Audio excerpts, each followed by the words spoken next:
right up here, boys and girls, for just one thin dime, you too can have one of my wonderful prizes. I don't see any little people.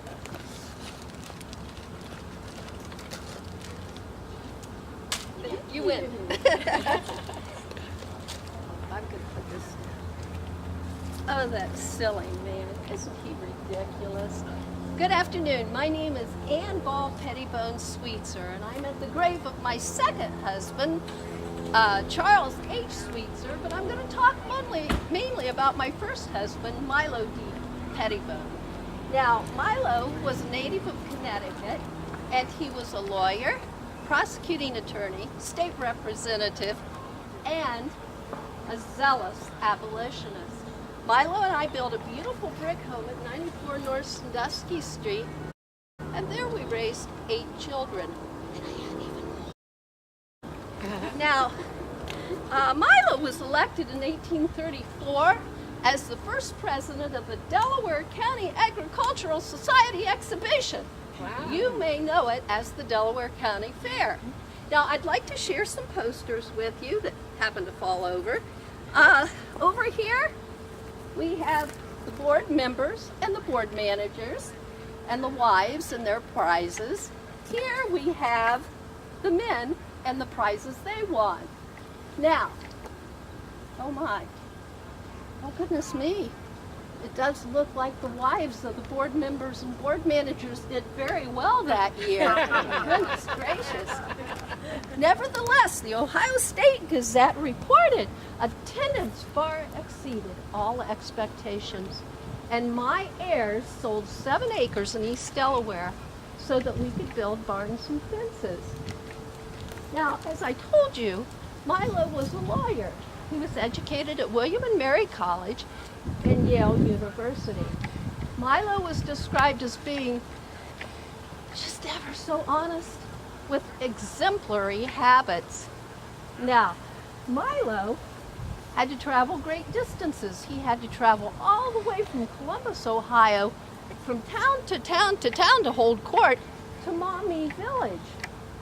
Milo had to take everything with him in his saddlebags because he never knew when he was going to run into wild Indians, hostile weather, and bad animals. One of the most important things that Milo had to have was a horse that could swim because there were no bridges or ferries. Nevertheless, Milo stayed in Delaware, and in 1825 he was elected prosecuting attorney at a whopping $40 a year. Milo had to prosecute everything from murder and mayhem to misdemeanors.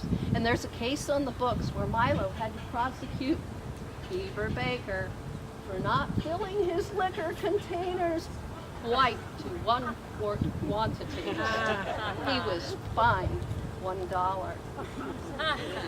Now, Milo was a civic-minded benefactor also. After he was elected, he was elected to the state legislature on the anti-Jacksonian ticket in 1828.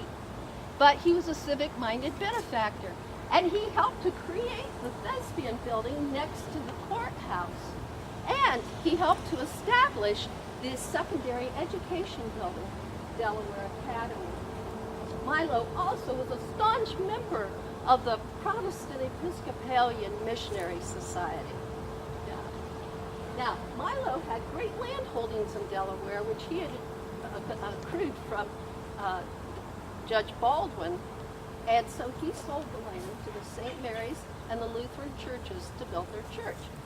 He also helped to annex 62 lots in the south of Delaware County between Liberty Street and Sandusky Street. But Milo's greatest conviction was to abolish slavery. He thought it was the most nefarious and wicked stake that any human being could put on another human being.